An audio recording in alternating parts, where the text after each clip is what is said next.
ماہ مبارک شعبان، جس کے لیے اللہ کے رسول کی ایک حدیث میں نے پہلی تقریر میں بھی عرض کی تھی کہ شعبان میرا مہینہ ہے، رمضان اللہ کا مہینہ، شعبان میرا مہینہ، رجب میرے اہل بیت کا مہینہ، مکہ اللہ کا حرم، مدینہ میرا حرم، کوفہ میرے اہل بیت کا حرم۔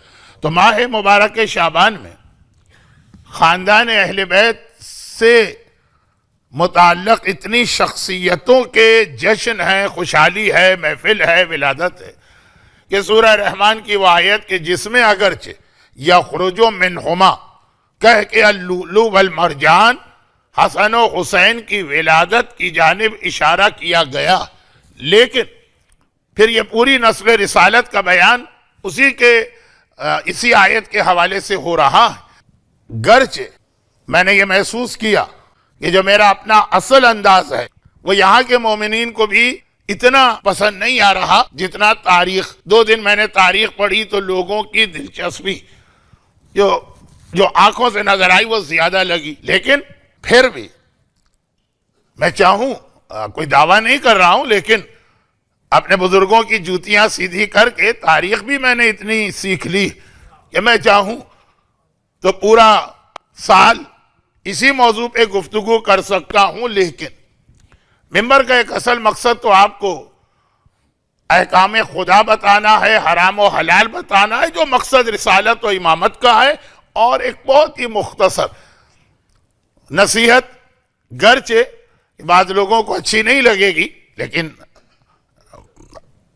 دین ہے یہی۔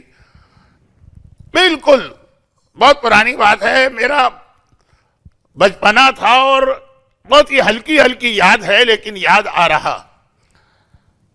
آیت اللہ العظمی آغا محسن الحکیم قدسہ سرہ کی مرجعیت کا زمانہ تھا۔ آغا محسن الحکیم ایک بہت بڑا نام ہے شیعہ تاریخ کا اور شیعہ مرجعیت کا، اور اتنی قربانیاں پھر ان کے خاندان نے دی اور اتنی شہادتیں ہوئیں اور صدام کے اتنے مظالم کو برداشت کیا کہ اگر ذرا سا بھی میں اس طرف چلا گیا تو آج کی تو پوری تقریر جو مومنین اس خراب ویدر میں آ گئے، میں ان کی مشکلات کا خیال کرتے ہوئے آج 2 گھنٹے یا 3 گھنٹے کی تقریر نہیں کرنا چاہتا، لیکن مختصر سے ہی پیغام مجھے یاد ہے۔ غالباً میری پہلی زیارت ہی کربلا کی بزرگوں کے ساتھ، اور وہ زمانہ بھی ایسا تھا کہ یہ ٹیررزم اور دہشت گردی اور یہ ساری چیزیں نہیں تھیں، تو مراجع کے دربار بھی، مراجع کے شریعت قدے بھی ہر وقت کھلے رہتے تھے، اور ایک ٹائم تھا جو چاہے جس طرح چاہے جا کے ملاقات کر لیں۔ آج ہمارے ایک مرجع کی سیکیورٹی اتنا بڑا مسئلہ ہوتا، وہ خیر میں اس کو چھوڑ دیتا ہوں۔ آپ میں سے جو لوگ آیت اللہ سیستانی سے ملاقات کر کے آئے ہیں ان کو معلوم ہے کہ کتنی احتیاط کرنا پڑتی ہے، اس وقت ایسا نہیں تھا۔ تو کسی نے ایک سوال آ کے آیت اللہ محسن الحکیم سے کیا، اب یہ میرے بزرگوں نے بتایا، میں بہت چھوٹا تھا لیکن پورا ان کا جملہ یاد نہیں، اور ہوگا بھی تو عربی میں۔ کوئی ایسا سوال کیا جس کا تعلق تاریخ سے تھا، مثلا جناب عباس کے کتنے بیٹے تھے؟ کیا میدان کربلا میں خالی آقا عباس شہید ہوئے اور ان کے بھائی کے آقا عباس کے 2 بیٹے بھی شہید ہوئے؟ جیسا بعض تاریخوں میں ہے کہ آقا عباس بھی ان شہداء میں سے ایک ہیں کہ جن کو اپنے آنکھوں کے سامنے پہلے اپنے بیٹوں کے لاشیں اٹھانا پڑے، پھر انہوں نے خود شہادت دی۔ اب یہ میں نے بطور مثال اس لیے کہا کہ ماہ شعبان کی ان تاریخوں میں آقا عباس کی ولادت کی تاریخ بھی ہے، یا یہ کہ حضرت علی اکبر کی عمر زیادہ تھی یا چوتھے امام کی۔ اب یہ تاریخ کے مسئلے ہیں، مجھے ایگزیکٹ وہ سوال یاد نہیں ہے، تاریخ کا کوئی مسئلہ تھا۔ اور ہمارے یہاں پاکستان میں تو خاص طور پر، اور شاید ہندوستان میں بھی، تاریخ کے مسائل کو اتنا اہم بنا دیا جاتا کہ اس میں اگر کوئی اختلاف کرے تو اسے کافر سمجھ لیتے ہیں. حلال و حرام کا مسئلہ کوئی پرابلم نہیں, عقیدوں کا مسئلہ بھی پرابلم نہیں, لیکن ہسٹری ہمارے یہاں اتنی اہم بن جاتی ہے. اچھا آپ کی دلچسپی میں 2 دن سے دیکھ رہا ہوں, وہ دلچسپی اپنی جگہ, مگر میں بات کچھ اور کہہ رہا ہوں کہ اگر تاریخ کے حوالے سے کوئی نئی بات بتا دی جائے تو یہ سمجھا جاتا ہے کہ کوئی نیا مذہب بنایا جا رہا. گرچہ بعض لوگ لمٹس کو بھی کراس کر جاتے ہیں, تاریخ میں ریسرچ کرتے کرتے وہ ایک الگ چیز ہے. لیکن آغا محسن حکیم سے کسی نے ایسے ہی کوئی سوال کیا کہ آپ کا اوپینین کیا؟ انہوں نے جواب دیا کہ تم وہ سوال کر رہے ہو جو تم سے نہ قبر میں پوچھا جائے گا نہ قیامت میں پوچھا جائے گا. مجھ سے آ کے وہ بات پوچھو یا جو تم سے یا قبر میں پوچھی جائے گی یا قیامت میں پوچھی جائے گی. مرجع کا بھی یہی کام ہے اور عالم کا بھی یہی کام ہے اور ممبر کا بھی اصل موضوع وہ معلومات بڑھانے کے لیے ہسٹری کو سننا پڑھنا اپنی جگہ, لیکن اس کو اتنا اہم نہ بنا لیجئے. اور یہیں پہ ایک اشارہ میں اور کر دوں, 2 اشارے ہیں اور اس کے بعد میں اپنے موضوع پہ آتا ہوں. ایک اشارہ تو یہ ہے کہ قرآن کریم اس میں کتنی ہی تاریخی پرسنالٹیز کا تذکرہ, لیکن قرآن ہسٹری کے انداز میں ان کے حالات نہیں بتاتا. ایک حضرت یوسف کا واقعہ چھوڑ دیجیے جہاں بہت ڈیٹیل آ گئی ہے, وہ بھی اس لیے کہ یہودیوں نے چیلنج کیا تھا کہ اگر یہ سچا رسول ہے اور اس کا علم خدا کی طرف سے ہے تو ہم کو بتائے کہ یعقوب پیدا ہوئے پیلسٹائن میں اور انہی کی اولاد میں موسیٰ ہے وہ پیدا ہوئے ایجپٹ میں, تو یہ خاندان پیلسٹائن سے ایجپٹ کیسے پہنچا؟ یہ پرانا زمانہ ہے جہاں پہ اس طرح سے لوگ ہجرت نہیں کرتے تھے جیسے آپ لوگ. اب آپ سے کوئی پوچھے کہ آپ پیدا احمد آباد میں ہوئے اور آج اٹلانٹا میں کیوں نظر آ رہے ہیں تو بہت آسان جواب ہوگا, اس زمانے کے حالات. یہ ایک سوال کیا اور پیغمبر کی نبوت کو چیلنج کرتے ہوئے سوال کیا. حضرت یوسف کے حالات پر میں ایک زمانے میں بہت تقریریں کرتا تھا. کراچی کی محفل مرتضیٰ میں نے 90 تقریریں کی تھیں, لیکن پھر وہ ایران سے ایک فلم بھی بن کے آ گئی اور کئی اور علماء نے شروع کر دیا تو میں ایک طالب علم پیچھے ہٹ گیا. اب قرآن اس کے علاوہ باقی بڑے اہم واقعات ٹو دا پوائنٹ بات کرتا ہے جو آپ کے کام دنیا میں آئے گی یا آخرت میں, تفصیل میں نہیں جاتا. یہی وجہ کہ قرآن کریم میں آدم کے 2 بیٹوں کا واقعہ تو ہے لیکن نہ حابیل کا نام آیا نہ قابیل کا نام آیا. واقعہ آیا, واقعے کا وہ پہلو جو ہمارے اور آپ کے پریکٹیکل لائف کا. حضرت موسیٰ اور خضر کی ملاقات کتنا اہم واقعہ کہ اتنے بڑے ایک صاحب کتاب صاحب شریعت اولو العزم نبی کو بھیجا جا رہا ہے, لیکن نہ خضر کا نام آیا نہ قرآن نے یہ بتانے کی زحمت گوارا کی کہ خضر انسان تھے کہ فرشتے تھے, اور اگر انسان تھے تو نبی تھے کہ نبی نہیں تھے. آج تک مسلمانوں میں بحث ہو رہی ہے. اسی طریقے سے قرآن کریم, اب یہ بہت آج کا بہت بڑا ایشو ہے, الحمدللہ آپ لوگ اس سے محفوظ ہیں, لیکن ہے بہت بڑا ایشو جو کرسچینٹی اور اسلام میں ایک جھگڑا چلتا کہ حضرت ابراہیم نے اپنے کس بیٹے کی قربانی دینا چاہی, اسماعیل یا اسحاق. قرآن نے پورا واقعہ بتایا سورہ صافات, مگر نام نہیں, صرف یہ کہ اپنا بیٹا یا بنیا میرا بیٹا, کیونکہ قرآن نہ ہسٹری کی کتاب ہے نہ وہ یہ چاہتا کہ لوگوں کو اس ہسٹری کی جانب متوجہ کر دے. قرآن اور بائبل کو کبھی آپ کمپیئر کریں تو ایک بڑا فرق نظر آئے گا. تو یہ بات میں اس لیے کہہ رہا ہوں کہ کسی نے مجھ سے کامنٹ کہا کہ مولانا جب آپ ہسٹری پہ پڑھ سکتے ہیں تو آپ یہ فضول قسم کے موضوعات پہ کیوں پڑھتے ہیں کہ داڑھی رکھو اور حجاب کرو اور شراب نہ پیو اور حرام نہ کھاؤ اور حلال نہ کھاؤ. نہ ہمیں کوئی مزہ آتا ہے نہ آپ کی بھی اتنی توہین ہوتی ہے جب آپ جو پڑھ ہی نہیں سکتا وہ تو اگر پڑھے وہی باتیں تو ٹھیک ہے, لیکن جب آپ دوسری باتیں پڑھ سکتے ہیں تو کیوں آپ اپنے آپ کو اتنا بدنام کرتے ہیں اور ہمیں بھی بہت پرابلم ہوتا ہے. تو میرا اصل کام وہ جو آپ حضرات کو پسند نہیں ہے, آپ سے مطلب جو آ گئے ان کو تو پسند ہوگا تبھی تو آ گئے, لیکن جو نہیں آئے اب آپ بتائیے کہ جو آ گئے وہ زیادہ ہیں اٹلانٹا میں کہ جو نہیں آئے وہ زیادہ ہیں. تو کہا کہ آپ ایسا پڑھ سکتا ہوں, لیکن میری بھی ایک ذمہ داری. تو اب کیونکہ ہسٹری کی بات 3 دن سے چل رہی تھی, پہلی شعبان جناب زینب کی ولادت کی تاریخ جو آپ کی کمیونٹی میں شاید نہیں منائی جاتی ہے, ان معنوں میں کہ جناب زینب کی ولادت کی کئی تاریخیں, اور 3 شعبان آقا حسین اور 4 شعبان آقا عباس اور 5 شعبان آقا سجاد اور آج شب 7 شعبان آقا قاسم اور 11 شعبان جناب علی اکبر، یہ مسلسل خوشی کی اور ولادت کی محفلیں ہیں. تو تھوڑا بہت اس میں تاریخ پڑھتا ہوں ہمیشہ سے، لیکن وہ کبھی میرا اہم موضوع نہیں بنے گا. ایک بات تو یہ. دوسری بات وہ یہ یاد رکھیے گا کہ دشمنان اہل بیت نے بہت ہی کیلکولیٹڈ پلاننگ کے تحت شیعہ کتابوں کو جلایا بھی ہے، ضائع بھی کیا ہے، چھپایا بھی ہے. خاص طور پر ہسٹری وہ ہے کہ جس کے ذریعے سے وہ ہمارے عقیدوں کو خراب کر سکتے ہیں. انہیں پتا ہے کہ یہ وہ قوم ہے کہ جس کے بہت سے عقیدے ہسٹری سے مثلا اب میں یہ بات جو کہہ رہا ہوں بہت احتیاط سے کہہ رہا ہوں، وقت کم ہے، باتیں بہت ہیں. اگر یہ روایت آ جائے کہ عثمان کی شادی پیغمبر کی 2 ان بیٹیوں سے ہوئی تھی جو پیغمبر کی حقیقی بیٹیاں تھیں، تو عثمان کی فضیلت تو مولا علی سے ڈبل ہو گئی.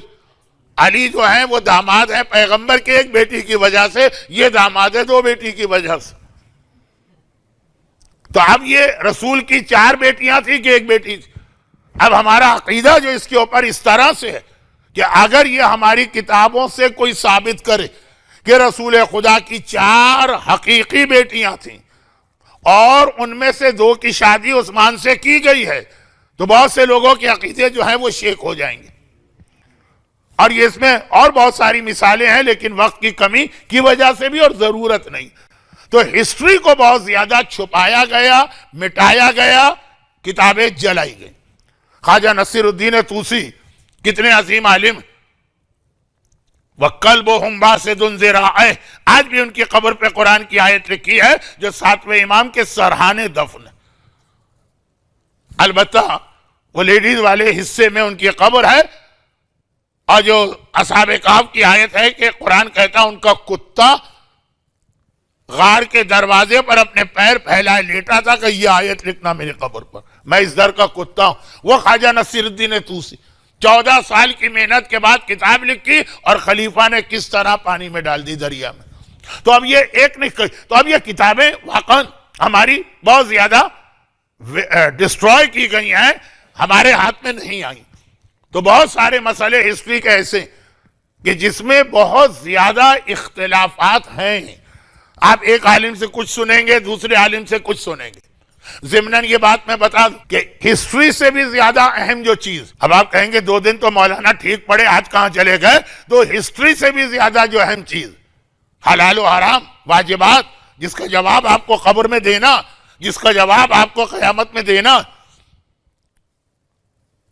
لفاظی الگ چیز ہے، شاعری الگ چیز ہے، خطابت الگ چیز ہے، لیکن قبر و قیامت میں فرشتے سوال کریں گے.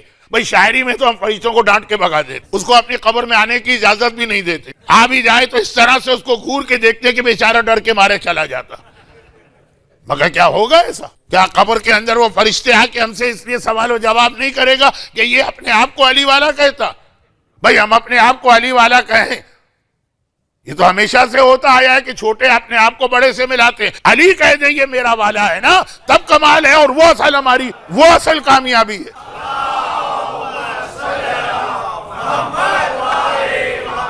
آج کی رات کا حق ادا کرنا ہے تو بہت جلدی، تو جو واجبات حلال و حرام جو معصوم کی زندگی کا مشن ہے، اس کی حدیثیں ہمارے پاس پوری نہیں آئی ہیں. مولانا محترم آپ کے کب سے یہ علمی معلومات فراہم کر رہے ہیں کہ چھٹے امام کے زمانے کی 400 کتابیں کتنی اس کے اندر ایسی ہیں جو ہاتھ میں نہیں آئی ہیں، اور کتنی مشکلات. یہ جو اصل امام کا مشن تھا، امام ہسٹری پر کم بات کرتے تھے، امام حکم خدا بتانا جو ان کی اپنی ڈیوٹی ہے اس میں زیادہ ٹائم لگاتے تھے، وہ تک ہمارے پاس نہیں آئی.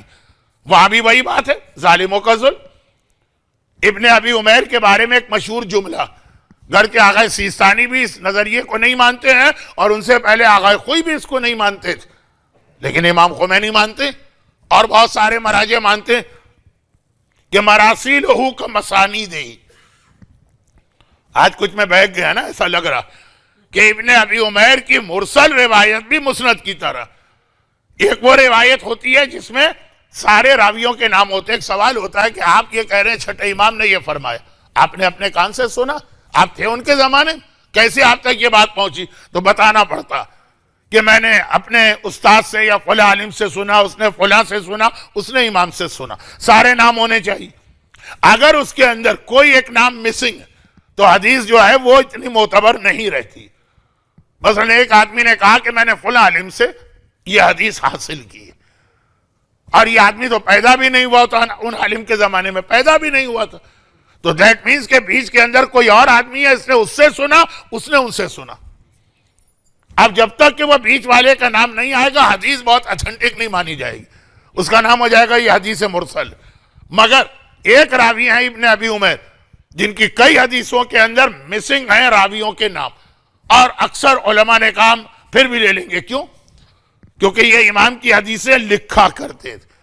زیادہ تر لوگ تو اس زمانے میں لکھتے نہیں تھے, میمورائز زبانی یاد کرتے تھے, یہ لکھا کرتے تھے. ہارون رشید کو کہیں یہ خبر مل گئی کہ ایک ایسا صحابی ہے, امام بھی ہے, جو امام کی حدیثیں لکھ رہا, چنانچہ فوراً ان کے گھر پہ پولیس کا ریڈ ہوا, آرمی, ہارون کی آرمی آئی اور گھر کی تلاشی بھی لی. ان کو پہلے تو ان کو گرفتار کیا, پھر گھر کی تلاشی لی, جیل میں ڈال دیا. اب کوئی جرم ثابت نہیں ہوا, گھر میں کوئی کتاب نہیں ملی, کوئی پرچہ نہیں ملا, کوئی پیپر نہیں ملا, جرم ثابت نہیں ہوا. 1 سال کے بعد ریلیز کیا. اب جب یہ گھر آئے تو گھر آتے ہی انہوں نے پہلا سوال کیا کہ وہ کتابیں کہاں گئی. ان کی بہن نے بتایا کہ جب یہ آرمی نے اٹیک کیا تھا تو مجھے پتا تھا کہ تم سے زیادہ اس کتاب کی اہمیت ہے, تم مر جاؤ کوئی بات نہیں ہے, امام کی حدیث نہیں, ختم ہونا چاہیے. میں نے جلدی سے بیک یارڈ میں جا کے زمین کھود کے کتابیں اس کے اندر چھپا کے زمین کو لیول کیا. بہن بھائی سے محبت کرنے والی, کہا بھائی نہیں, مرتا ہے تو مر جائے امام کے نام پر, کتاب یعنی حدیث محفوظ رہنا چاہیے. اب یہ دوڑ کے گئے. 1 سال کے بعد وہ کتاب نکالی تو زمین کے اندر دبی ہوئی تھی, کہیں کہیں سے انک اڑ گئی تھی, پیج جو تھے اس کو کیڑے نے تھوڑا سا کھا لیا تھا. اتنا تھا کہ یہ ساری حدیثیں امام کی ہیں, میں نے راوی سے خود سنی ہیں. راوی کا نام غائب ہے تو 90% مراجع نے کہا مراسیلہ کا مسانید ہی. خیر, تو یہ ایک واقعہ نہیں, سینکڑوں. تو بہت سارے حلال و حرام کے مسائل بھی مسنگ. مگر وہاں پھر ہمارے پاس ایک ایڈوانٹیج ہے کہ مرجع ہوتا, ایک فائنل اتھارٹی, وہ کہہ دے کہ اس سلسلے میں میرا فتویٰ یہ, میں اس کو اتھینٹک مانتا ہوں, that's all, close, chapter close ہو گیا. تاریخ میں ایسی کوئی اتھارٹی ہوتی نہیں, تاریخ میں نہیں ہوتی. چنانچہ ہسٹری میں علماء سے آپ الگ الگ باتیں سنتے رہیں گے, اور اس میں کبھی یہ خیال نہ کی کہ جیسے آقا سیستانی کے فتوے کی ایک طاقت ہے, آپ کو ماننا پڑے گا, چاہے میں اپنی بات کر رہا ہوں, میرے لیے بھی یہ ہوتا. آپ کی نالج کے اعتبار سے یہ فتویٰ آپ کو صحیح نہ لگے, تھوڑی بہت حدیثیں آپ نے پڑھی ہے, 2-4 آیتیں آپ نے دیکھی, آپ کی نالج کے, جیسے میں نے پہلے دن اگزامپل دی زکوٰۃ. اب اتنا زکوٰۃ کا قرآن میں تذکرہ کہ لمیٹڈ نالج یہ بتا رہی ہے کہ اگر اس وقت درہم پہ زکوٰۃ تھی تو آج کرنسی نوٹ پہ ہونا چاہیے, لیکن فتویٰ آ گیا کہ نہیں, زکوٰۃ کرنسی نوٹ پہ نہیں ہے, انلیس یہ کہ وہ تجارت کا مال ہو. میں اس وقت مسائل نہیں بتا رہا ہوں, بس فائنل اتھارٹی, آگے ہمیں بولنے کی کوئی ضرورت نہیں ہے. اگر ہم مجتہد نہیں ہیں تو ہمیں اجازت بھی نہیں ہے, حرام ہے. لیکن ہسٹری میں ایسا کچھ نہیں ہوتا. تو اگر میری مجلس میں, مولانا محترم کے بیان میں, ممبر پہ آنے والے دیگر علماء کے بیان میں آپ کو الگ الگ باتیں نظر آئیں, کوئی بہت بڑا بلنڈر نظر آئے, وہ الگ بات. لیکن اگر اتنی سی بات ہو کہ 2 بیٹیاں تھیں کہ 3 بیٹیاں, رسول کی بات نہیں ہو رہی, ائمہ کی, تو یہ اختلاف کو آپ برداشت کیجئے گا, اس کا اس وقت کوئی سلوشن نہیں. اور آخری بات یہ کہ جب اہل بیت کے لیڈیز کی, خاندان کی عورتوں کی بات آتی ہے تو وہاں مسئلہ اور ڈیفیکلٹ ہو جاتا, کیونکہ ایک تو اہل بیت اپنے گھر کی عورتوں کا زیادہ تذکرہ نہیں کرتے تھے, بلکہ ضرورت ہی نہیں تھی ذکر کرنے کی. گھر کی خواتین, ان کا تذکرہ کرنے کی ضرورت نہیں. اور پھر پتہ بھی نہیں چلتا, بھائی امام کے گھر میں ایک بیٹی پیدا ہوئی, خوشی ہے, بس نام کیا ہے, جناب زینب کو تو رسول خدا مسجد میں لا کے انٹروڈکشن کرا گئے، لیکن معصومین کی باقی بیٹیوں میں یہ واقعات نہیں ملے۔ ایک بیٹی پیدا ہوئی، 4 ہو گئی، 5 ہو گئی ہیں، زیادہ سے زیادہ یہ پتا چل رہا۔ لیکن اس کے ساتھ جو ایک بہت بڑا پرابلم آ رہا کہ عرب کے اندر لیڈیز کے نام عام طور پہ بہت ہی لیمیٹڈ تھے، چند ہی نام تھے، وہی گھوم گھوم کے رکھے جاتے تھے۔ جیسے ڈریسز کے اعتبار سے آج کل مردوں کو یہ ایڈوانٹیج، مردوں کے ڈریسز میں بہت تبدیلیاں نہیں آتی، خواتین کے لیے ہر گھنٹے کے بعد نیا لباس چاہیے ہوتا ہے، فیشن بدل جاتا۔ اگر آپ بھی اپنی بیوی کو گفٹ دینے کے لیے کوئی ڈریس خرید رہے ہیں تو بھاگ کے جائیے گا، ایسا نہ ہو کہ آپ گھر پہنچے پتا چلے کہ نیا فیشن آ گیا ہے، وہ 1 گھنٹے میں لباس ختم ہو گیا۔ تو اب یہ نام بہت لیمیٹڈ تھے۔ اچھا وہ نام وہ جو اہل بیت پسند کرتے ہیں، نام تو سینکڑوں ہیں، لیکن جو نام برکت والے ہیں، کل کی مجلس نام کی اہمیت، وہ کم تھے۔ ایک وقت میں اہل بیت کے گھر میں 18 عورتوں کے نام فاطمہ ہوتے تھے، زینب ہوتے تھے، کلثوم ہوتی تھی۔ فواطم پلورل ٹینس استعمال ہوتا ہے اہل بیت کے حوالے سے کہ ایک وقت میں کئی فاطمہ، اور خاص طور پر بیٹیوں سے زیادہ مسئلہ بیویوں کا۔ کیوں؟ بیویاں آتی ہیں کسی اور گھر سے، والدین نے نام کوئی اور رکھا، شادی کے بعد یہاں خاندان میں آئی، نام کچھ اور ہو گیا، بدلا امام نے یا ایک اور نام دے دیا۔ چنانچہ میرا تعلق کئی بار کہہ چکا ہوں یو پی سے ہے، گرچہ میں نے یو پی زندگی میں نہیں دیکھا، لیکن تعلق تو وہاں سے ہے۔ تو اب خاندان میں ہمارے یہاں عورتوں کے 2 3 نام ہوتے ہیں، اور بعض وجوہات کی بنا پر آج کل کراچی میں بھی یہ مولا نے کہا اپنی بیٹی کا نام فاطمہ رکھو، اس سے بابرکت کوئی نام نہیں۔ لیکن جب فاطمہ نام رکھنا تو نہ برا کہنا، نہ ڈانٹنا، نہ توہین کرنا، یہ نام کی توہین ہوگی۔ تو اب یہ ہے کہ باپ ہے، ماں ہے، اسے اپنی بیٹی پہ غصہ بھی کرنا، فاطمہ نام بھی رکھنا کہ وہ قیامت کے دن بخشش کا ذریعہ بنے گا، یہ نام رکھنا، مگر ساتھ میں یہ ہے کہ اس کو ڈانٹنا بھی۔ یہ امریکہ تو ہے نہیں کہ آپ ڈانٹ نہیں سکتے ورنہ جیل، وہاں تو اب کراچی ہے۔ تو چنانچہ اب ایک اور نام رکھا جاتا ہے پکارنے کا، تاکہ فاطمہ ہے، کہا کہ بھئی فاطمہ اس کا نام رکھ دو، مثلا رضا فاطمہ، جتنا ڈانٹنا ڈپٹنا اور رضا کے نام سے، رضا کیا کر دیا، رضا یہ تم نے کیا گڑبڑ کر دی، یہ کیسا کھانا پکایا، آج ویکیوم کیوں نہیں لگایا۔ تو نام آ جائے اپنا غصہ نکالنے کے لیے، فاطمہ آ جائے قیامت اور قبر میں باپ اور ماں کی بخشش ہو جائے۔ تو یہ تو ابھی بھی ہمارے یہاں ایک پریکٹس ہے۔ تو پہلے تو ویسے ہی 2 3 نام ہوتے تھے، پھر اولاد کی وجہ سے کنیت بھی ہوتی تھی۔ تو اب یہ اتنا زیادہ مکس اپ ہو جاتا تھا کہ بعض اوقات یہ پتہ نہیں چلتا تھا کہ اس امام کی 8 بیٹیاں ہیں کہ 2 ہی بیٹیاں، اور باقی جو 6 نام ہیں وہ انہی بیٹیوں کے دوسرے نام اور کنیت۔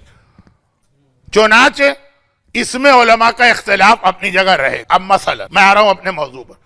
آج کی رات 7 شعبان 46 یا 47 ہجرہ شہزادہ قاسم کی ولادت کی رات ہے، مگر پہلے ایک چیز کی وضاحت کر دی جائے، اور وہ یہ شہزادہ قاسم کے حوالے سے مجھے وہ اس ایک مسئلے پر بھی ذرا روشنی ڈالنا ہے، لیکن ایک مثال کمپلیٹ کروں۔ آقا امام حسن کی کتنی بیٹیاں تھیں؟ بیٹے تو خیر ٹھیک، بیٹیاں کتنی تھیں؟ شیخ مفید جیسا عظیم مرجع، شیخ مفید، آج کل تو لوگ مراجع کے حالات ذرا شوق سے بھی سنتے ہیں، تو شیخ مفید کا تذکرہ نہ ہو، اور جو لوگ مرجعیت کو پسند نہیں کرتے تو وہ لوگ بھی، کیونکہ شیخ مفید کے مناظرے بھی بڑے انٹرسٹنگ ہیں مولائے کائنات اور ان کے دشمنوں کے حوالے سے کہ علی حق ہیں، اور وہ لوگ تو بڑے، وہ بھی بہت انٹرسٹنگ۔ تو خلاصہ یہ کہ مولائی اور ملنگ لوگ بھی بہت پسند کرتے ہیں ان کے حالات، اور جو متقی پرہیزگار لوگ واجبات والے وہ بھی، اور خصوصیت ان کے مرنے پر امام زمانہ نے ان کا مرثیہ کہا۔ آج بھی 7ویں امام کے 35 دفن ہے۔ کاظمین آپ جائیے تو ایک قبر سرحانے ہے نصیر الدین طوسی کی، جن کے اوپر نصیر الدین طوسی پہ ڈاکہ پڑ گیا۔ وہ شیعہ عالم علامہ ہلی کے استاد، ان کی کتاب حوزہ علمیہ میں پڑھائی جاتی، اور آج آغا خانیوں نے کلیم کر دیا کہ جی یہ تو آغا خانی عالم تھے، اسماعیلی تھے، اور پوری ایک کتاب لکھ دی 800 صفحے کی، جس پر پی ایچ ڈی کی ڈگری مل گئی آکسفورڈ یونیورسٹی سے۔ تو خیر ہمارے لوگوں کے لیے فرق ہی نہیں پڑتا۔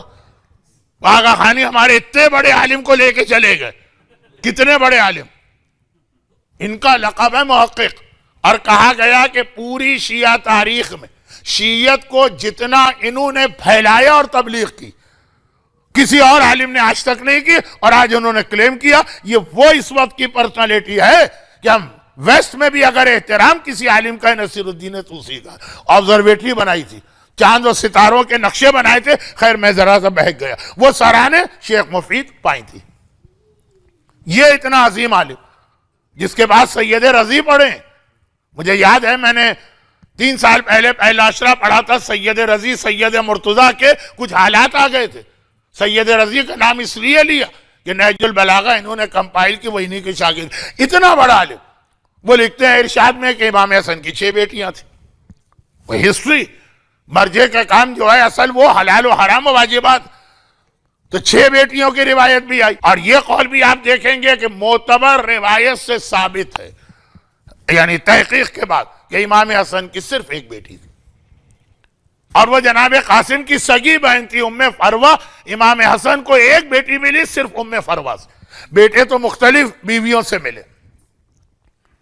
اچھا یہ ایک بات، اور یہ وہی بیٹی جن کا واقعہ آپ نے کل سنا، ایک ہی بیٹی تھی، کل آپ نے واقعہ سنا، کون سا؟ جب 5ویں امام کنویں میں گر گئے تھے تو ان کی ماں نے فریاد کی تھی، تو کون تھی ان کی ماں؟ امام حسن کی بیٹی جناب قاسم کی سگی بہن ام فروہ کی دختر وہ تھی۔ البتہ کل کا واقعہ جو تھا اس میں ایک میسج تھا کہ موسیٰ کا معجزہ یہ امام دکھائے گا، ورنہ خود امام حسن کی یہ بیٹی جناب قاسم کی بہن، اسٹیٹس بہت ہائی۔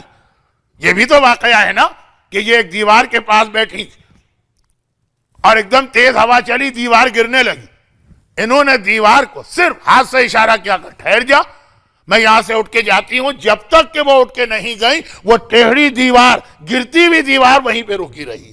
بہت عظیم خاتون ہے یہ بھی، صرف 1 بیٹی، مگر روایت میں 2 بھی ہیں، 4 بھی ہیں، اور شیخ مفید جیسے مرجع نے 6 لکھ دی، اور وہ تو انہوں نے 6 بیٹیاں لکھی۔ ایک چھوٹی سی بات اور سن لیجیے، خود عراق حلہ میں امام حسن کی ایک بیٹی کا روضہ، بہت بڑا روضہ، اور نجف کے اندر جب آپ آغا سیستانی کی زیارت کرتے ہیں، وہ شارع رسول پہ ان کا گھر ہے نا، جب ذرا سا آپ آگے بڑھتے جو روڈ آ جاتی ہے رنگ روڈ، وہ آگے بنات الحسن کے نام سے مشہور ہے، وہاں امام حسن کی 3 بیٹیوں کے روضے، 3 وہ حلہ میں 1 4، اور یہ تو ہیں طے شدہ بیٹی 5، تو روضے بھی ہیں، اور اس کے علاوہ بھی روضے ہیں، کئی روضے ہیں۔ اب یہ تاریخ کا مسئلہ، روضے بھی ہمیں کئی نظر آ رہے ہیں، روایتیں بھی ہمیں تاریخ میں کئی مل رہی ہیں، یہ ام فروہ کے حالات میں پڑھ رہا ہوں انڈائریکٹ وے میں، مگر اس کے بعد ریسرچ یہی ہے کہ بیٹی صرف 1، جنہوں نے آخری زمانے کے لیے وہ حدیث کوٹ کی، وہ راویہ بھی ہیں، روایت بھی کی آخری زمانے کے لیے۔ شاید میں کل کی تقریر میں بتاؤں، کیونکہ چانسز یہ ہیں کہ کل کی تقریر میری آخری تقریر ہوگی، اور اس شعبان میں اب ایک ولادت بہت اہم زمانے کے امام کی بچ رہی ہے، تو میں کل کا موضوع کوشش، وہ وعدہ نہیں ہے، کوشش کروں گا۔ اب آخری زمانے کی میرے حساب سے جو بہت اہم حدیث ہے، وہ انہی امام حسن کی 1 ہی بیٹی ان کی ہے۔ تو روضے جو اتنے سارے، اور یہ جو اتنے بڑے بڑے علماء نے لکھا، علماء نے جو لکھا اس کا مسئلہ کچھ اور، وہ یہ ہے کہ نام کی میچنگ ہو گئی۔ مثلا ان کے 2 نام ہیں پیار والے، اور 1 کنیت، شیخ مفید نے ان سب کو 4، اس کو 4 بنا دیا۔ اب میں شیخ مفید کی غلطیاں نکالنے میں نہیں بیٹھا ہوں، میں وہ جملہ کہہ رہا ہوں جو مراجع نے بار بار کہا کہ بہت بڑا جو عالم ہوتا، اس کی آخری کتاب تو بہت اتھینٹک ہوتی، لیکن جب وہ اسٹوڈنٹ تھا، اس وقت بھی جو کتاب اس نے لکھی ہے، ہم تو یہی سمجھیں گے نا کہ بھئی آغا سیستانی نے فرض کیجئے کہ آج سے 50 سال پہلے اس وقت ایک کتاب لکھی ہوگی جب وہ اسکول میں پڑھ رہے تھے نجف، وہ کتاب کا اسٹیٹس اور آج جو کتاب لکھیں گے فرق تو ہے نا، علم میں تو بہت زیادہ اضافہ ہوا، دنیاوی تعلیم کے اعتبار سے ایک بچہ ابھی گریڈ 5 میں ہے اور وہ کوئی آرٹیکل لکھ دے اور پھر وہ پی ایچ ڈی کر لے، تو پی ایچ ڈی کے بعد جو وہ بتائے گا اور جو گریڈ 5 کا اس کا آرٹیکل ہے، دونوں کا اسٹیٹس برابر نہیں ہونا چاہیے۔ یہ بڑے بڑے علماء کے ساتھ ہے، کیونکہ مجھے ایسا لگا کہ میرا اسٹائل شیخ مفید کی توہین نہ بن رہا ہو۔ جوانی اور پھر مڈل ایج اور پھر جب وہ علم کے پیک پر پہنچا، فرق ہوتا ہے۔ تو اب یہ ایک ہی بیٹی ہیں، ان کی کنیت ایک الگ بیٹی کے نام سے لکھ دی، ان کے پیار سے پکارے جانے والے نام ایک اور بیٹی کے نام سے لکھ دیے۔ تو یہ تو اس لیے میں نے مثال دی کہ شیخ مفید ہمارے یہاں اتنے اتھینٹک مرجع ہیں کہ جب وہ کچھ کہہ دیں تو سمجھئے کہ دیٹس انف، آگے بات نہیں ہو سکتی ہے۔ لیکن وہاں بھی یہ دیکھنا ہے کہ کس وقت انہوں نے یہ لکھا۔ امام حسن کے حوالے سے آپ کو معلوم ہے کہ دشمنان اہل بیت نے، ائمہ طاہرین، مولا علی کے بعد جو سب سے زیادہ اینٹی پروپیگنڈا یا انٹائی پروپیگنڈا کیا وہ امام حسن کے خلاف کیا۔ آقا حسین کے خلاف کچھ نہیں، ان کو کوئی چیز نہیں ملتی سوائے اس کے کہ وہ جنگ کرنے گئے تھے تو ان کو حکومت چاہیے تھے، بس۔ باقی آقا حسن کی پوری زندگی، امام حسین کی زندگی کسی کو اعتراض کا موقع نہیں۔ امام حسن کے اوپر اتنے اعتراضات، بہت زیادہ شادیاں کرتے تھے، دولت کے معاذ اللہ لالچی تھے، پیسے لے کے معاویہ کے ہاتھ اپنی حکومت دے دی۔ اور اب یہ باتیں بیان کرنا توہین بھی ہے اور شاید آج کے لیے مناسب نہیں۔ تو امام حسن کے حوالے سے جو بات اب میں شروع کرنے والا ہوں، اس سے پہلے اسی جو سیکوینس میرا چل رہا ہے اس میں ایک آخری بات سمجھ لیجئے، اور وہ یہ کہ پیغمبر کے لیے قرآن کریم کی مشہور آیت ہے، ابھی میں نے تلاوت کی، رسول خدا اسوۃ حسنہ تمہارے لیے ایک رول ماڈل ہے۔ کسی نے ایک مرتبہ یہ سوال کیا تھا نقن صاحب سے، ایک نام ہے جو لوگ جانتے ہیں جو نہیں جانتے فی الحال وقت نہیں، جب وہ علی گڑھ یونیورسٹی کے ڈین تھے، وہاں پہ یہ سوال ہوا تھا کہ رسول خدا نے آخر ان عورتوں سے کیوں شادی کی، جیسے عائشہ ہے، جیسے حفصہ ہے، ان سے کیوں شادی کی جب پتا تھا کہ بری ہیں، ان کی خرابیاں بھی معلوم تھی۔ ایک آپ کو معلوم ہونا چاہیے کہ جیسے یہاں آسٹریلیا میں بھی جوز اور یہودی بہت زیادہ ہیں اور یونیورسٹیز میں بھی بہت زیادہ۔ میلبرن یونیورسٹی میں ہسٹری کے ایک جو لیکچرر نے ایک بات کہی، مجھ سے تو ڈائریکٹ نہیں کہی لیکن میں اس سیٹنگ میں بیٹھا تھا، کہا کہ بائبل میں جو ایک واقعہ ہے جو ہمارے یہاں بھی بہت پڑھا جاتا ہے، جو میرا کل کا موضوع بھی تھا، بیوی ابراہیم اپنے بیٹے اسماعیل کے گھر گئے، اسماعیل کہیں باہر گئے ہوئے تھے، بیوی بہت بری تھی، تو اس سے کہا اس عورت سے کہ شوہر آئے تو اس سے کہنا یہ اپنے گھر کی چوکھٹ یا دروازہ بدل دے، طلاق دلوائی۔ بہت مشہور واقعہ ہے، میں اتنا اس کو اس وقت سمرائز کر رہا ہوں کہ جنہوں نے نہیں سنا وہ کچھ نہیں سمجھیں گے، لیکن کس نے نہیں سنا؟ تو اس نے کہا کہ یہ ہماری کتابوں میں لکھا ہے کہ اس عورت کا نام جس سے طلاق دلوائی گئی عائشہ تھا، اور وہ دوسری بیوی پھر بعد میں شادی کی اسماعیل نے دوسری، پھر باپ آیا ملنے، پھر اسماعیل نہیں تھے، لیکن لڑکی بہت اچھی تھی۔ تو ابراہیم نے کہا کہ بیٹی جب تیرا شوہر آئے تو کہنا اس دروازے کی اچھی طرح حفاظت کرے۔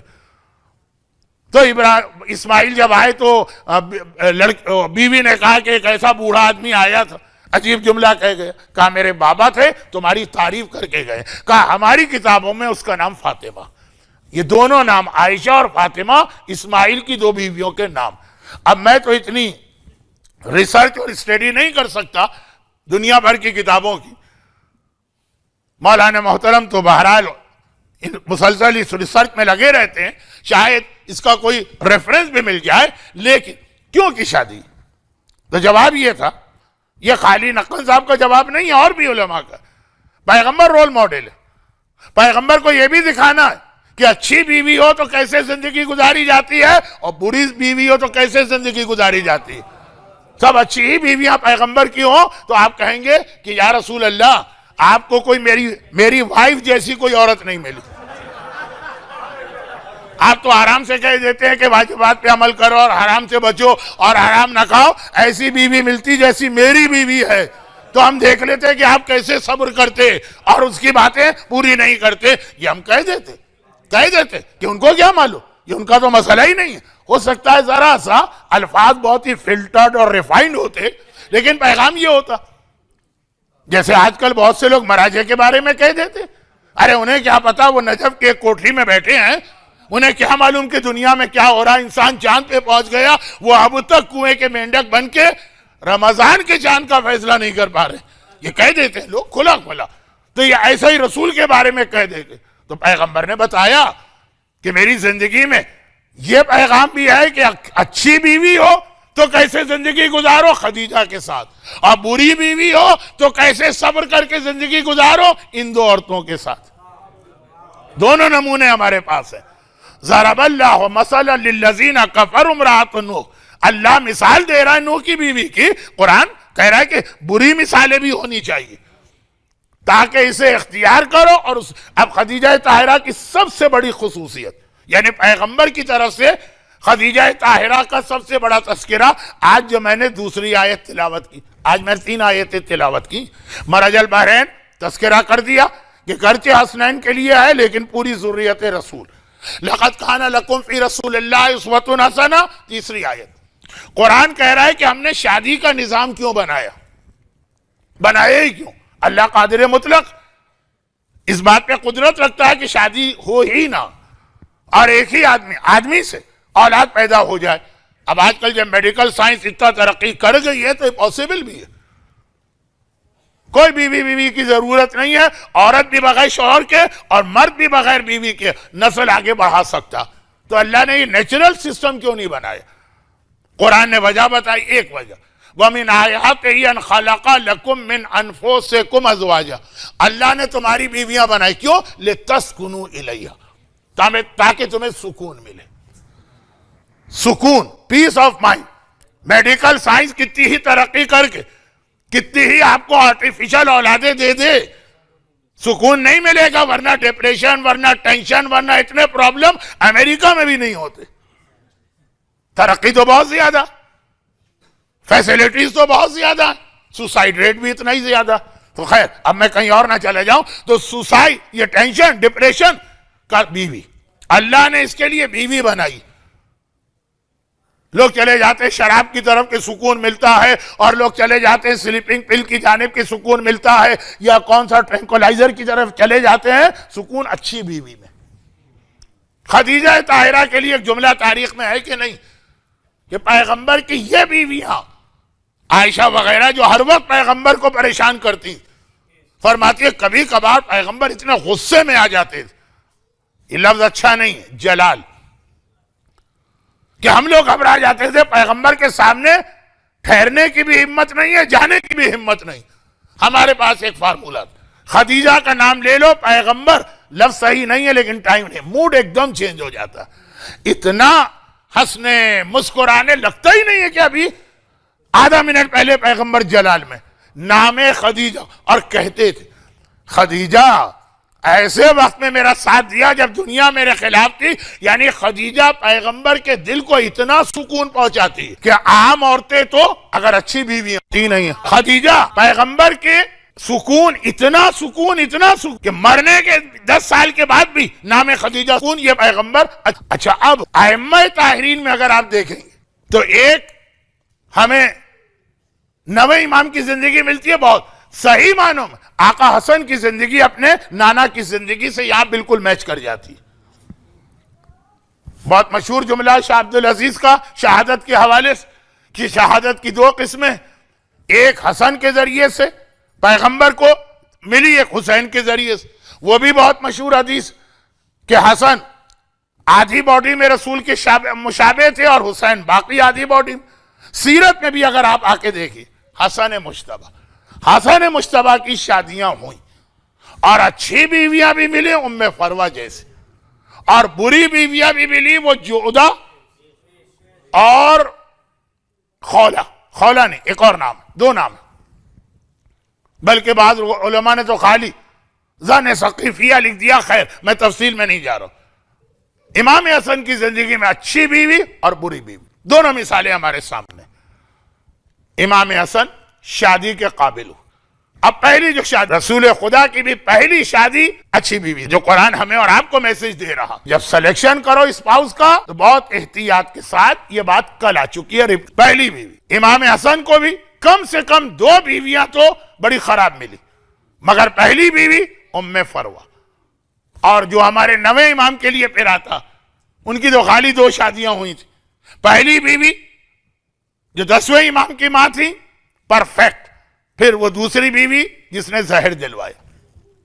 مگر 9ویں امام کی تو صرف 2 بیویاں تھیں، ایک اچھی ایک بری۔ پیغمبر کی کئی بیویاں تھیں جن میں بری، ساری بری نہیں، اور امام حسن۔ اب امام حسن کے حوالے سے تاریخ میں ایک ایسی بات آتی ہے جسے اس لیے سمجھنا کہ ہم اور آپ ہسٹری کو کبھی کبھار اپنے کلچر سے ملا کے سمجھتے ہیں۔ ہمارے کلچر میں کچھ چیزیں نہیں، اور عرب کلچر میں ہیں، عرب چھوڑیں، اسلام میں بھی کوئی حرج نہیں۔ اب بہت ہی مختصر واقعہ، امرؤ القیس، اچھا یہ ایک عربی کا بہت مشہور شاعر بھی ہے، یعنی مجھے نہیں پتا گجراتی زبان، آپ کی زبان گجراتی کے شاعر کون سے ہیں، لیکن اردو میں جیسے انیس ہیں، اقبال ہیں، غالب ہیں، میر۔ ایک تو امرؤ القیس، وہ نہیں، اسی نام پر ایک اور شخص یمن کا رہنے والا عیسائی تھا، اور وہ مدینہ منورہ آتا۔ یہاں بھی وہی اختلاف ہے جو جناب شہربانوں کے حوالے سے ہے کہ سیکنڈ خلیفہ کے زمانے میں آیا، تھرڈ خلیفہ کے زمانے میں آیا، یا خود مولا کے زمانے میں۔ بظاہر تو یہی لگتا ہے کہ مولا کے زمانے میں، لیکن میں اس وقت ٹائم کافی آپ کا ویسٹ کر چکا ہوں، اور بہت ہی ٹو دا پوائنٹ بات پہ آنا۔ امرؤ القیس مدینے آیا، مولا سے ملاقات کی، اور آنے کے بعد اس نے مولا کے ہاتھ پہ اسلام قبول کیا۔ عیسائی تھا، کلمہ پڑھا۔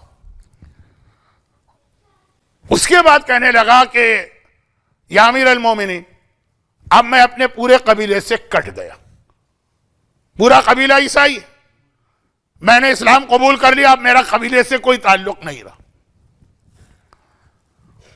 کراچی کے اندر کئی بوہرے ہیں، بوہرے حضرات، جو یہی کمپلین کرتے ہیں جو ابھی امرؤ القیس نے کی، کہا کٹ گیا، اور میری بیوی مر چکی، اور میں بیٹیوں والا ہوں، اب میری بیٹیوں کی شادی کیسے ہوگی؟ میری کمیونٹی، میری قوم، وہ تو اب مجھے قبول نہیں کرے گی۔ بیٹیوں کی شادی، کراچی میں باقاعدہ یہ مسئلہ ہوا، جیسے بمبئی میں بہت سارے بوہروں نے 12 امامی اسناچری مذہب اختیار کر کے اپنی جماعت بنا لی۔ کراچی میں کچھ نے ہمت کرنا چاہیے، لیکن انہوں نے پہلا سوال یہ کیا کہ اگر ہم اسناچری ہو جائیں تو ہماری بیٹیاں لوگ ہیں؟ لوگوں نے کہا نہیں بھائی، ہم نہیں لیں گے، ہمارے پاس پہلے ہی آلریڈی عورتیں ایکسس میں ہیں، تو ہم تمہاری بیٹیوں کا کیا کریں گے؟ اس وجہ سے وہ شیعہ نہیں ہوئے۔ خیر، اب یہ تو فضول بات ہے، یہ واقعاً ویسٹیج آف ٹائم، اتنا ویسٹیج آف ٹائم بھی نہیں۔ شادی بیاہ کے حوالے سے ہم کو تھوڑا سا براڈ مائنڈڈ ہونا، یہ بھی نہیں کہ کافر سے شادی کر دے تب براڈ مائنڈڈ بھی نہ ہوئیے گا۔ لیکن میں آتا ہوں، اس نے باپ نے وہ کمپلین کی، جو جینین کمپلین، میری بیٹیوں کا کیا ہوگا؟ مولا نے کہا تیری کتنی بیٹیاں؟ کہا مولا 3 بیٹیاں، ایک تو خاصی بڑی ہے، اور وہ شادی کے قابل ہوئے بھی اس کو کچھ عرصہ ہو گیا۔ اب یہ ایک دم تو مسلمان نہیں ہوا، سوچ رہا ہوگا کافی دنوں سے، تو شادی بھی اس نے نہیں کی ہوگی کہ اگر میں نے شادی کر دی عیسائی میں اور پھر اسلام قبول کیا تو بیٹی کا وہ آخری بالکل جسٹ ابھی جیسے 16 کی ہوئی، اور ایک تیسری چھوٹی۔ مولا نے کہا تمہارا مسئلہ میں حل کرتا ہوں۔ بڑی بیٹی کا نام کیا ہے؟ کہا کہ مولا میری بڑی بیٹی کا نام ماہیہ، کہا اس سے میں خود شادی کرتا ہوں۔ ماہیہ مولا کائنات کی تقریباً یہ آخری بیویوں میں آتی ہے، بلکہ جہاں تک مجھے یاد پڑتا ہے شاید بالکل آخری ہے، لاسٹ۔ اور وہ جو تمہاری بیٹی ابھی شادی کے قابل ہوئی ہے، 16 سال یا 15 سال کی، میرا بیٹا حسن، اس کی اب تک شادی نہیں ہوئی، وہ شادی کی ایج کو پہنچ گیا۔ اس کا نام کیا ہے؟ کہا سلمہ۔ اور تیسری، کہا مولا اس کا نام سلامہ ہے، لیکن وہ تو ابھی بہت چھوٹی ہے، 4 سال کی، 3 سال کی۔ کہا لیکن میں ابھی سے کہہ رہا ہوں کہ وہ میرے بیٹے حسین کی بیوی بنے گی۔ 3 بہنیں تھیں. اچھا اب یہ دوسری اور تیسری بہن تو انڈیا پاکستان کے لوگ قبول کر لیتے ہیں کہ 2 بہنیں 2 بھائیوں سے شادی ہوئی، مگر بڑی بہن کی شادی جو تھی وہ مولا سے ہوئی. تو ایک بہن مولا کے گھر گئی، ایک بہن امام حسن کے گھر آئی، یعنی امام حسن کی وہ ماں بھی بن گئی ماخیہ اور سسٹر ان لا بھی بن گئی. اردو میں جو لفظ اس کے لیے ہے وہ چونکہ بمبئی اور کراچی کی لینگویج میں سلینگ لفظ ہے، گالی بن جاتا ہے. گالی بنتا ہے یعنی اسی قافیے کے اوپر سالی کا لفظ جو آتا ہے. تو خیر وہ میں نہیں لفظ استعمال کر رہا، ہمارے یہاں ذرا مشکل ہے. لیکن 2 بہنیں، چھوٹی والی دوسری اور تیسری وہ 2 بھائیوں کی. اچھا ایک اور بھی خاتون ہے ام اسحاق. اچھا یہ بھی ایک بڑا تاریخ کا مسٹری تو نہیں ہے، ہمارے ہاں لوگوں نے مکس اپ کر دیا. ام اسحاق امام حسن کی بھی بیوی ہیں، امام حسین کی بھی. ایکچوئل یہ ہے کہ 2 الگ الگ ام اسحاق تھیں، ایک کی ایک بھائی سے شادی، ایک دوسرے کی دوسرے بھائی سے. مگر اب بعض علماء نے کہا کہ ام اسحاق دونوں کی بیویاں، یہ کیسے ہوا ہوگا؟ تو امام حسن کی بیوی ہوگی، ان کی شہادت کے بعد جب بیوہ ہو گئی تو آقا حسین نے ان سے شادی کی ہوگی. یہ بھی اکثر ہمارے یہاں ہو جاتا ہے کہ بھائی بڑا بھائی مر جاتا ہے تو اس کی بیوہ کو پھر چھوٹے بھائی سے. لیکن بات بہت پھیل رہی ہے، مجھے رہنا ٹو دا پوائنٹ.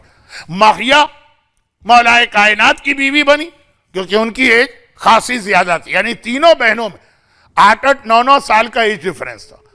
وہ مولا کے گھر آئیں، مولا کے ہاں رہیں.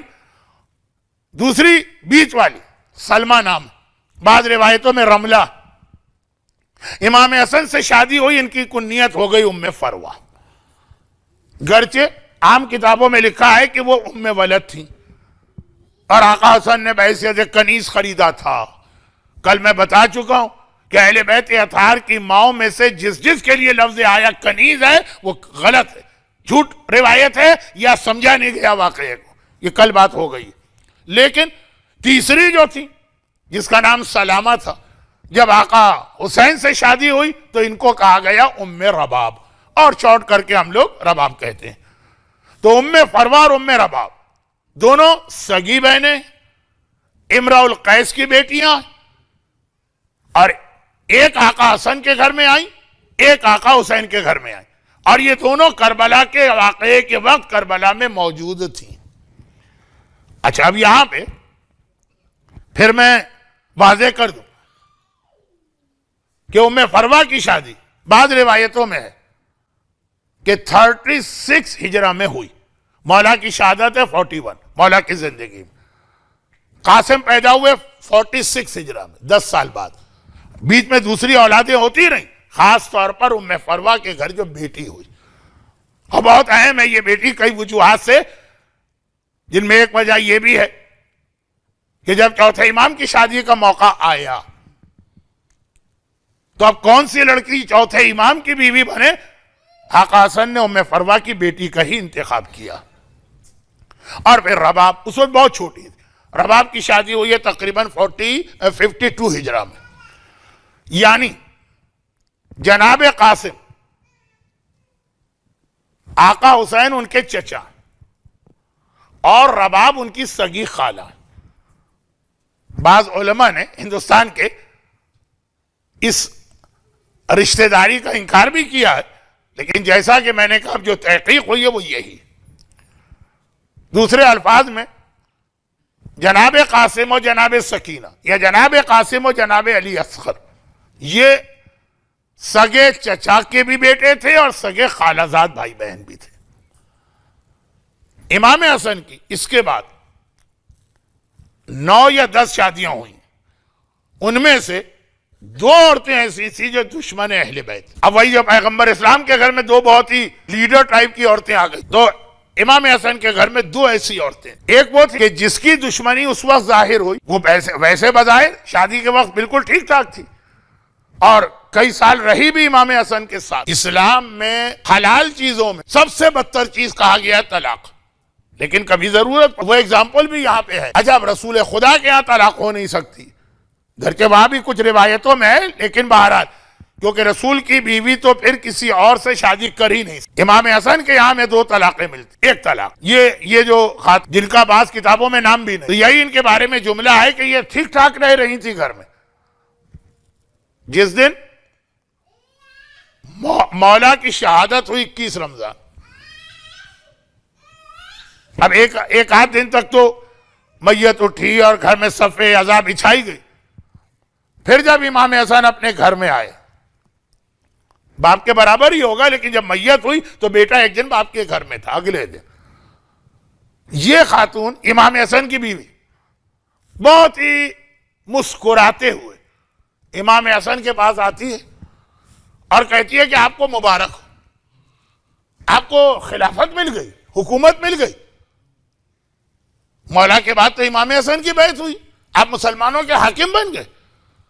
امام حسن جلال میں آ گئے، میرا بابا مارا گیا، تو مجھے مبارکباد دے رہی؟ کہا کہ نہیں وہ غم ہوگا اپنی جگہ، لیکن اب آپ حکمران بن گئے۔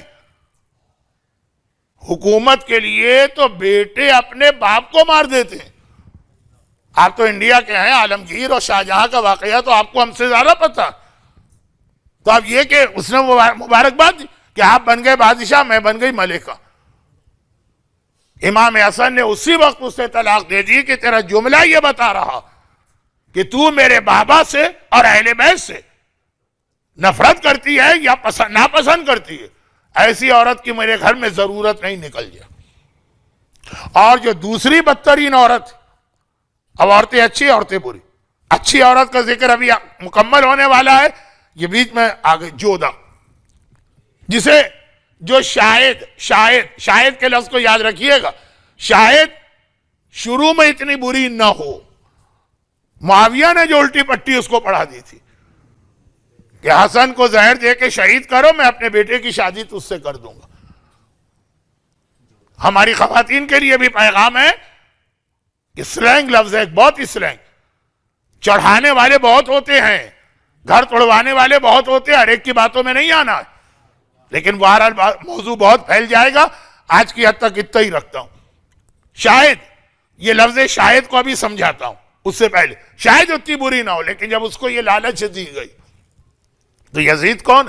معاویہ اعلان کر چکا ہے کہ میرے بعد یہ خلیفہ بنے گا، تو ایگزسٹنگ حکمران کی بہو بنے گی اور آنے والے حکمران کی بیوی بن کے پوری اسلامی دنیا کی ملکہ ہوگی۔ آ گئی لالچ۔ ہماری عورتیں لالچ میں نہیں آ جاتی، شیطان بہکاتا ہے تو بھیجابی بھی اختیار کر لیتی ہیں، اور بھی بہت ساری باتیں آج ذرا سا تقریر کو نرم رکھنا چاہ رہا ہوں۔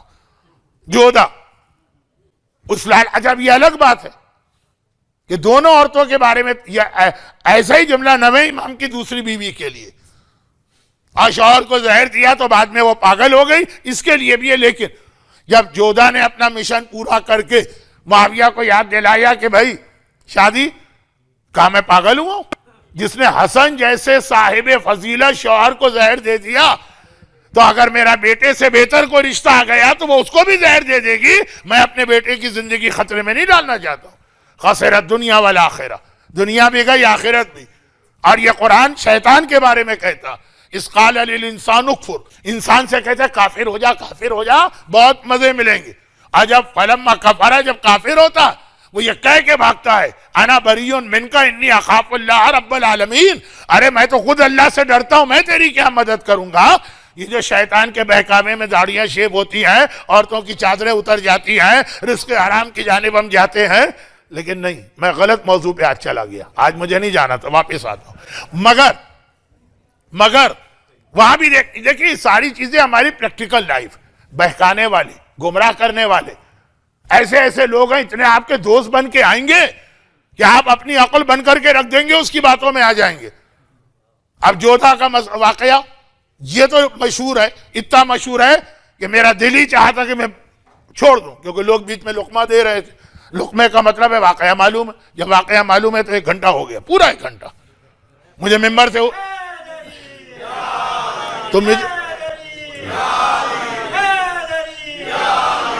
لیکن بہرحال پھر بھی میں نے واقعہ مکمل کیا۔ میں نے کہا شاید اتنی بری نہ ہو، ویسے خاندان بہت برا تھا، کیونکہ یہ اشعث کی بیٹی تھی، اشعث ابن قیس، ابو بکر کا بہنوئی، وہ جو خلیفہ ابو بکر ہے ان کا بہنوئی، یہ الگ بات ہے. یہ الگ بات ہے کہ خود ابو بکر کا جملہ تاریخ میں ہے اپنی موت کے وقت، کاش مجھے موقع مل جاتا تو میں اپنے بہنوئی کو اپنی تلوار سے قتل کرتا.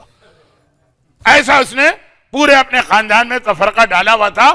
اس کا بیٹا ہے محمد جس نے جناب مسلم کو دھوکے سے گرفتار کیا. وہ باتیں آج نہیں پڑھنا ہے. آج یہ پڑھنا ہے کہ آقا حسین نے، امام حسن نے، اشعث کا ایک بہت ہی قریبی دوست ہے سعید، نام زیادہ نہ ہونے پائیں، مجھے یہ بھی خیال کرنا. آج کی دنیا میں تو لوگوں کو اپنے بیٹوں کے نام یاد نہیں ہوتے ہیں، تو یہ دوسروں کے اتنے رشتہ دار. سعید، آقا حسن نے اس کو بلایا اور کہا کہ تمہاری بیٹی بہت اچھی ہے، میں اس سے شادی کرنا چاہتا ہوں. امام خود رشتہ دے رہے ہیں، آفر کر رہے ہیں. یہ جو آج کل انٹرنیٹ پہ اور چیٹنگ میں اور یہ میچ میکنگ کی ویب سائٹ پر اور سب کچھ ہوتا ہے، یہ کچھ چیزوں کے ساتھ اسلام میں پسندیدہ بھی ہے، کچھ کنڈیشن کے ساتھ. اب اگر کوئی اور ہوتا، بھئی ام البنین کے لیے بھی جب رشتہ گیا مولا کا تو پورا خاندان اچھل پڑا. اس سے بڑی ہماری خوش قسمتی کیا؟ باپ بھی کہہ رہا ہاں، ماں بھی کہہ رہی ہے ہاں، بیٹی بھی کہہ رہی ہے ہاں. یہاں آقا حسن نے سعید کو بلایا، تمہاری بیٹی شادی کے قابل ہو گئی. اور اچھی سے مطلب ہمارے یہاں ہوگا خوبصورت، لیکن وہی امام یعنی کردار اور باقی اپنی کوالٹیز. سعید نے کہا کہ اچھا، یہ بڑا عجیب جملہ تاریخ میں آیا، مجھے اٹلانٹا کے بھی کچھ مومنین یاد آ گئے، کچھ، سب نہیں. سعید نے کہا فرزند رسول، لیکن میرے اوپر بھی ایک میرا حکمران ہے جس کا اختیار میرے اوپر چلتا ہے، اس سے پوچھوں گا. کہا کون؟ کہا میری بیوی. تو وہ سعید کا جملہ ہے کہ جی وہ بغیر بیوی سے پوچھے ہوئے حج پہ ہم ایک مومن کو لے جا رہے تھے، تو ہمارا طریقہ ہے کہ بھئی اب جا رہے ہیں حج پر، حج کرانا ہے. وہ بلنڈر نہ ہونے پائے جو میں نے پہلی تقریر میں کہا تھا کہ اتنے لوگوں کے عمرے اور حج میں نے اس بلنڈر کی وجہ سے غلط ہوتے دیکھے، جو کل ذرا تذکر آئے گا، آج نہیں. تو کہا آپ بتائیے کس کی تقلید میں؟ کہا مولانا تقلید. اچھا، پہلے تو تقلید کو مانا نہیں، جب سمجھ گئے ٹھہر جائیے میں بیوی سے پوچھ کے آتا ہوں، وہ جس کا نام لے گی اس کی تقلید کرنا. تو اب یہ تاریخ میں ہے. کہا کہ نہیں، وہ میرے اوپر ذی اختیار ہے، بیوی سے پوچھ کے آؤں گا، یہ کہہ کے نکلا. اب وہ چل رہا، راستے میں اشعث ابن قیس مل گیا، اس کا دوست. اس نے اس کو روک لیا اور کہا کہ میری بیٹی کے لیے ایک رشتہ آیا ہے، حسن مجتبیٰ کا رشتہ آیا ہے، اور میں سوچ رہا ہوں کیا جواب دوں. اشعث ابن قیس نے کہا کہ دیکھو، یہ غلطی نہیں کرنا، کیونکہ حسن اتنا افضل آدمی ہے، اتنا افضل فضائل پڑھ رہا ہے حسن کے. تمہاری بیٹی اس کے سامنے کچھ نہیں، شادی ہو جائے گی. اب حسن اکثر کہے گا کہ جی میں رسول کا بیٹا ہوں، تم کیا ہو؟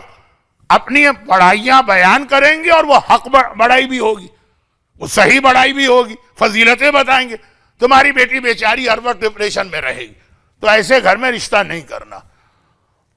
اور پھر اگر تمہیں اپنے لیول کا، اسٹیٹس کا برابر کا رشتہ مل رہا تو کیا ضرورت ہے بڑے گھر میں جانے کی جہاں پہ بیٹی کو ٹونٹنگ اور تانے مل سکتے ہیں. اس نے کہا کون سا برابر کا گھر؟ کہا میرا اپنا بیٹا جوان ہے، میں تیار ہوں شادی کرنے کو. محمد، وہی جو جناب مسلم کو گرفتار کرتا. تو محمد، اس اشعث ابن قیس کے 4 بیٹے کربلا میں تھے جنہیں بعد میں مختار نے قتل. شادی ہو گئی. اور ادھر اشعث ابن قیس امام حسن کے پاس گئے اور کہا کہ فرزند رسول، آپ نے بھی کیسے آدمی کی بیٹی کا رشتہ دیا ہے؟ اچھی لڑکی موجود ہے، میری اپنی بیٹی آپ خود ہی آفر کی. اور یہ اچھا، اتنے آرام سے بھی شادی نہیں ہو. جب سعید کو پتا چلا کہ میری بیٹی کا رشتہ تو اپنے نامعقول بیٹے سے کر، اور حسن مجتبیٰ جو مجھ کو روک رہا تھا ان سے اپنی بیٹے کے عالم میں گیا اور کہا کہ تم نے کتنا بڑا میرے ساتھ ظلم کیا ہے کہ اتنا اچھا رشتہ مجھ سے کہا نہ بولو، اور پھر اپنی بیٹی بھیج دی. کہا میں نے ظلم کیا ہے کہ تم پاگل ہو گئے. حسن کا رشتہ آیا ہے تو مشورہ لے رہے ہو کہ میں شادی کروں کہ نہ کروں. جب تم پاگل پنے کی بات کر رہے تھے میں نے مشورہ بھی پاگل پنے کا دیا.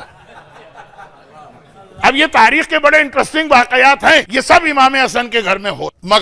مگر جو سکون ام فروہ میں امام حسن کو پہنچا رہے وہ یہ ساری خرابیوں اور یہ سارے مظالم، خدیجہ طاہرہ کا نام جب آتا ہے عائشہ اور حفصہ کی بدتمیزیاں رسول بھول جاتے ہیں.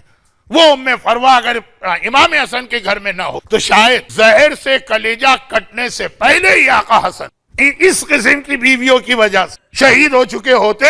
لیکن ام فروہ، اب اتفاق ایسا ہے کہ تینوں دن اب تک جو تقریریں ہوئی کسی نہ کسی خواب کا تذکرہ ہوا. ام فروہ کے حوالے سے بھی یہ خواب سن لیجئے اور آج کی بات، اور وہ یہ ہے کہ ام فروہ سے تو رملہ نام ہے یا سلمہ، شادی ہو گئی، ام فروہ کنیت بنی، پھر اولادیں بھی ہوئیں اور آخر میں قاسم ہوئے 46 ہجرہ میں.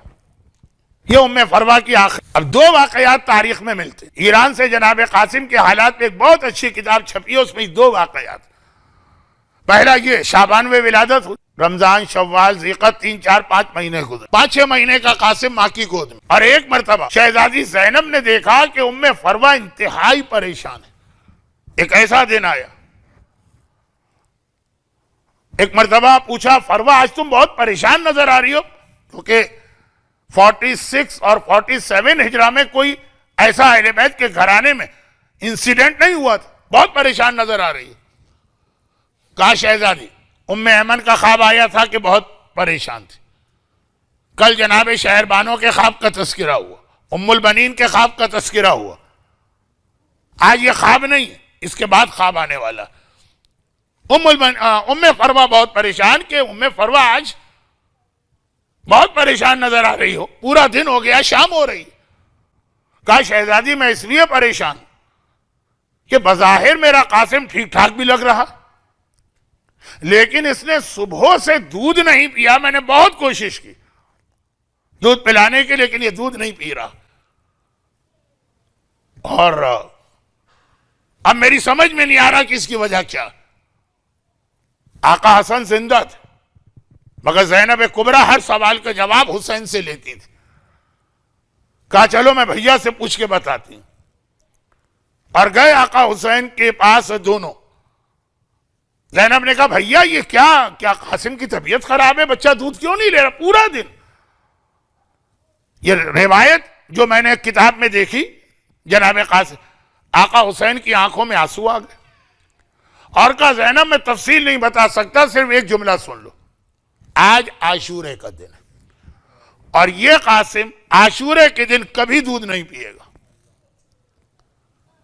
اس سے زیادہ میں نہیں بتا سکتا، لیکن یہ کہہ سکتا کہ تم بھی ہوگی، میں بھی ہوں گا، ام فروہ بھی ہوگی جب یہ پتا چلے کہ قاسم عاشور کے دن 6 مہینے کی عمر میں بھی کیوں پیاسا رہے. اب یہ واقعہ تو ولادت کے بعد کا. اب آئیے وہ واقعہ جو ولادت سے 2 یا 3 دن پہلے کا. اب بس اسی پہ آج کی میری مجلس ختم. ذرا جلدی ختم کر رہا ہوں کہ اب یہ ہے ولادت کے بعد کا واقعہ، لیکن شعبان میں ولادت ہوئی، رمضان شوال ذیقعد ذیلحج محرم کا واقعہ. آئیے ولادت. وہ رسول خدا کی میڈ ام ایمن پریشان، اور یہاں یاد کیجئے گا آقا حسین کے لیے بھی میں نے کہا شہزادی فاطمہ پریشان تھی. حسین کا نور حسن کی نور سے زیادہ کیوں ہوا وہ. اور یہ تیسری اور آخری پریشانی، کیونکہ کل کی رات اب کوئی ولادت کی رات نہیں ہے. آخری جملے، زینب کبریٰ نے دیکھا کہ سوتے سوتے ایک بار ام فروہ گویا چیخ مار کے اٹھی. چیخ تو نہیں ماری، لیکن جیسے آدمی چیخ مار کے اٹھ جاتا،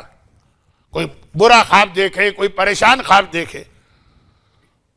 زینب کبریٰ نے گھبرا کے پوچھا ام فروہ خیریت تو ہے؟ اب کچھ جملے اہل بیت کے لیے اچھے نہیں لگتے، کیونکہ بالکل ڈیلیوری کا وقت قریب آ رہا تھا، جسے ہم لوگ اپنی زبان میں کہیں گے لاسٹ ویک چل رہا تھا. اور جناب قاسم کا حمل معجزے والا تو تھا نہیں کہ جیسے امام زمانہ کا پتہ ہی نہیں چلا کہ حمل کیا ہے. آقا حسین 6 مہینے میں پیدا ہوا، ایسا تو نہیں، نارمل ڈیلیوری تھی. تو جناب زینب ام فروہ کو اپنے ساتھ سلاتی تھی. تو ایک مرتبہ ام فروہ اٹھ کے بیٹھی اور اتنی بے چین و پریشان کہ زینب آنکھ کھل گئی، گھبرا کے پوچھے ام فروہ کیوں پریشان؟ کہا شہزادی ابھی میں نے ایک عجیب خواب دیکھا. یہ خواب جھوٹا ہو نہیں سکتا کیونکہ اس میں امام نظر آئے. معصوم جس خواب میں نظر آئے وہ سچا ہوگا. ہم اور آپ تو فیصلہ نہیں کر سکتے کیونکہ ہم نے کسی معصوم کو دیکھا ہی نہیں. لیکن ام فروہ وہ تو ہر معصوم کو دیکھ رہی ہیں، خواب تو جھوٹا نہیں ہو سکتا، پریشان ہوں۔ کہا بتاؤ تو پریشانی کیا؟ کہا کہ میں نے دیکھا جیسے میں جنت میں بیٹھی ہوں اور جنت کے باغ میں چل رہی ہوں کہ اچانک مجھے جنت کے پھولوں میں اتنا خوبصورت سرخ رنگ کا ایک پھول نظر آیا، ذرا سا بلندی پر، اتنا خوبصورت کہ میرا دل بے چین ہو گیا۔ میں نے چاہا کہ یہ پھول میں توڑ کے اپنے ہاتھ میں لے لوں، میں نے ہاتھ بڑھایا، جیسے ہی میرا ہاتھ پھول سے ٹکرایا وہ پھول خود بخود ٹوٹ کے میری گود میں آ کے گر گیا، میری گود میں آ گیا، ٹھیک۔ اور جیسے ہی گود میں آیا پھر وہ پھول وہاں سے زمین پہ گر گیا اور اس کی ساری پتیاں الگ الگ ہو گئی۔ اور میں نے دیکھا، ابھی تک اس خواب میں معصوم کوئی نہیں آئے، میں نے خواب میں دیکھا امام حسن زندہ ہیں اور اس وقت کے امام وہی ہیں، حسین کی امامت ابھی شروع نہیں ہوئی، لیکن خواب میں دیکھا کہ آقا حسین میرے قریب سے گزر رہے تھے، رک گئے، زمین پہ بیٹھے اور اپنی عبا اتاری تو نہیں، عبا کے دامن میں یہ پھول کی پتیاں وہ جمع کر رہے ہیں، ایک ایک پتی جمع کر کے آگے بڑھ گئے، میری آنکھ کھل گئی۔ ام ایمن نے دیکھا کہ رسول اللہ کے بدن کا ٹکڑا کٹ کے گرا، وہ گھبرا گئی، جنت کے پھول کی پتیاں بکھرتے دیکھی اور آقا حسین کو دیکھا وہ جمع کر رہے ہیں، میری سمجھ میں نہیں آتا، زینب کبریٰ بھی نہیں سمجھ پائی۔ کہا کہ فجر کا وقت ہو رہا ہے، نماز شب کا افضل وقت، ہمارے یہاں بھی مشہور ہے کہ ایسے وقت کا خواب تو بالکل سچا ہوتا ہے، اور اس میں تو خود آقا حسین بھی تھے، بھیا سے چل کے پوچھتے ہیں۔ آقا حسین کے پاس پہنچی، کہا بھیا ام فروا نے یہ خواب دیکھا اور عنقریب یہاں ڈیلیوری بھی ہونے والی ہے، تو ایسے وقت میں تو عورت کو خود رکھا جاتا ہے، یہ پریشان۔ آقا نے خواب سنا، وہی جملہ کہا، ام فروا سے کہنا ساتھ میں آئی ہیں لیکن ڈائریکٹ بات نہیں ہو رہی، صبر کرے۔ ام فروا نے کہا لیکن آقا اس خواب کا مطلب کیا؟ اب آقا نے قرآن کی آیت تلاوت کی، فصبر، اے حبیب صبر کرو جس طرح ماقبل کے انبیاء نے صبر کیا۔ کہا ام فروا اس خواب کا نتیجہ ہے کہ تمہیں صبر کرنا۔ عاشور کے دن جب قاسم کے بدن کے ٹکڑے حسین لے کے آئے، ام فروا کہتی ہیں آج میری سمجھ میں آیا، وہ جنت کا پھول قاسم تھا جو اللہ نے میری گود میں تو دیا، لیکن اس کے بعد آقا کے نام پر وہ اس طرح سے نثار ہوا کہ کربلا کے میدان میں اس طرح سے کسی کا بدن ٹکڑے ٹکڑے نہیں ہوا جیسے قاسم کا بدن ٹکڑے ٹکڑے ہوا، اور حسین اسے جمع کر کے لائے تو ایک عام شہید کا خون بھی پروردگار کے یہاں دعا قبول کراتا ہے، یہ تو قاسم جیسے شہید کے بدن کے ٹکڑوں کا تذکرہ ہے۔ خدا بندہ یہ ماہ شعبان کی جتنی ولادتیں سمجھ میں نہیں آتا کہ جشن منا کے خوشی کریں کہ آنسو بہا کے ماتم کریں۔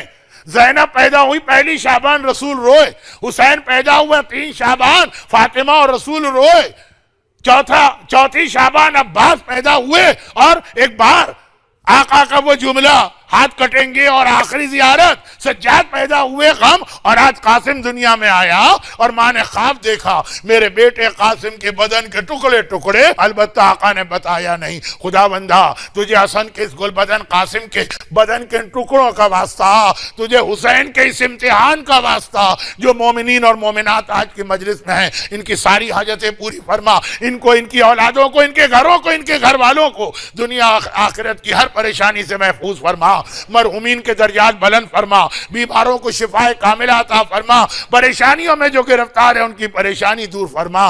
قاسم کے حوالے سے جو دعا سب سے زیادہ قبول ہوتی ہے، ایک ہی دعا کے 2 حصے، خدا بندہ جن کی اولاد شادی کی عمر کو پہنچ گئی ہے ان کی شادیوں کے اسباب فراہم فرما، اور جو اولاد کے متمنی ہیں انہیں اولاد نرینہ عطا فرما۔